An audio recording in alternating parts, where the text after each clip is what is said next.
আসসালামু আলাইকুম। যারা ভিডিওটি দেখছেন তাদেরকে ধন্যবাদ। যাদের অফিসে, বাসায় কিংবা দোকানে ফ্রিজ, এসি কিংবা ইলেকট্রিক্যাল ইকুইপমেন্ট আছে, যেগুলো ওয়াশিং মেশিন হতে পারে কিংবা আপনার ওভেন হতে পারে, মাইক্রো ওভেন। তো আপনারা সবাই দয়া করে গ্রাউন্ডিং আর্থিং ব্যবহার করবেন। সব ফ্রিজে, এসিতে কিন্তু আর্থিংয়ের লাইন দেওয়া থাকে, কিন্তু তারপরেও কিন্তু আপনারা দয়া করে যদি গ্রাউন্ডিং আর্থিংটা ইউজ করেন, দেখা গেলো একটা সামান্য অল্প পরিমাণ টাকা খরচ করে তা আপনি নিজেও নিরাপদ থাকতে পারতেছেন, আপনার পরিবারও নিরাপদ থাকতে পারতেছে।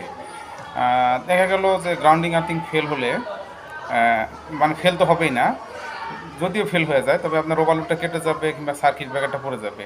আর এখন কিন্তু বাংলাদেশে অ্যাভেলেবেল সার্কিট ব্রেকার চলে আসছে অটো। তো আপনারা যখনই কিনবেন, তো 10 টাকা, 50 টাকা, 100 টাকা যদি বেশিও লাগে, তারপরে অটো সার্কিট ব্রেকারটা কেনার চেষ্টা করবেন।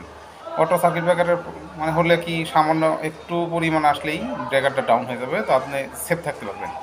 আর গ্রাউন্ডিং আর্থিং লাগালে আপনার সেফটা হচ্ছে, আপনার বাড়িতে দেখা গেলো যে অনেক সময় বডি আর্থিং চলে আসে।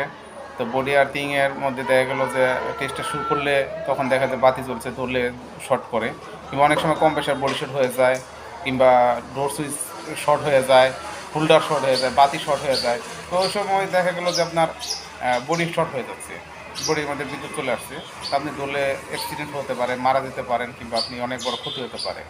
তো সামান্য পরিমাণ কিছু টাকা দিয়ে আপনি ইলেকট্রিশিয়ান নিয়ে কিংবা একটা technician, AC technician, fridge technician নিয়ে যদি আপনি বাসার অফিসের এসির মধ্যে, যদি আপনি ফ্রিজের মধ্যে একটা গ্রাউন্ড আর্থিং লাগিয়ে নেন, এটা আপনার জন্য ভালো এবং ফ্রিজটাও সেফ থাকে আমি মনে করি।